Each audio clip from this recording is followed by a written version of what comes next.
there's different, possible reasons that make people behave the way they are or choose the words that they are. And it's really important to not make assumptions.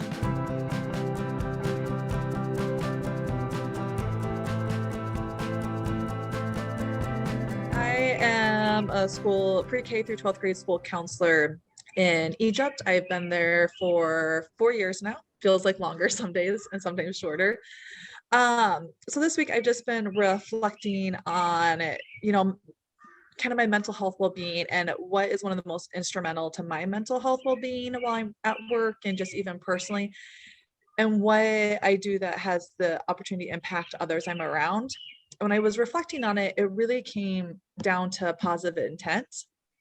I think we're all familiar with positive intent. We work on it with our students. And so when I was really just thinking about what the definition of positive intent and kind of Googling, it's, choosing to assume that our others are working to the best of their abilities and the resources and information they have now.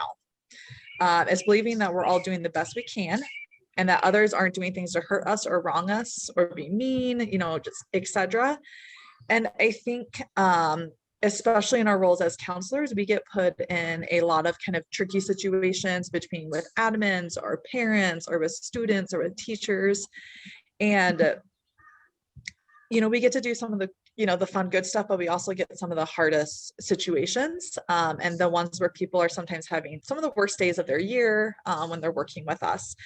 So instead of lashing out or taking things personally, or maybe replaying the situation over and over in our minds. I don't know if anybody does that when they have challenging interactions. I definitely do.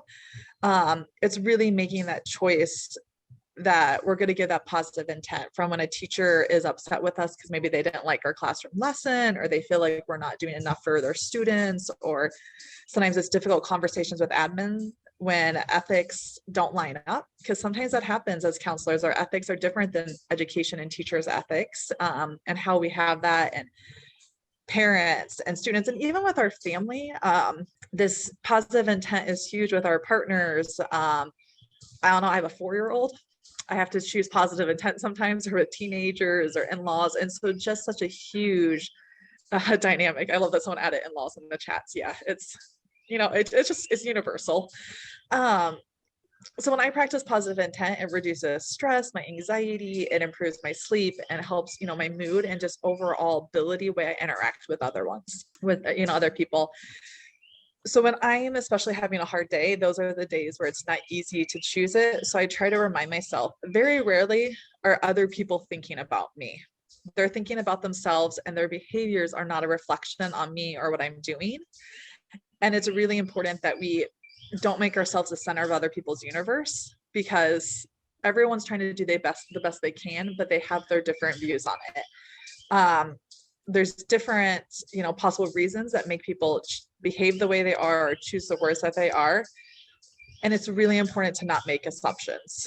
That is something I'm always reminding myself. We have to ask, and we have to ask in a way that's not in a mean confrontational way. Conflict can be good, but it's all about how we word it and have productive. I'm all about productive conflict and productive confrontation, because without it being productive, there's not a point to it. And so another key thing, I think, with positive intent, and when we seek to use it and when we teach our students about it, is this something that I have to address?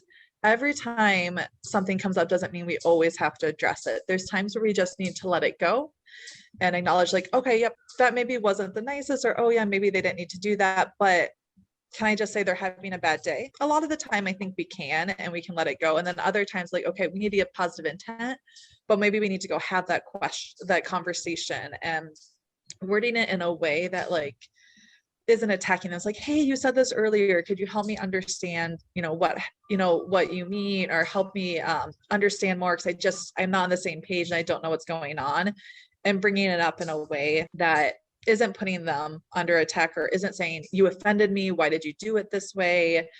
And just really taking it positive, because the more positive intent we give, the more positive opportunities for going forward and for growth with our coworkers and staff and students.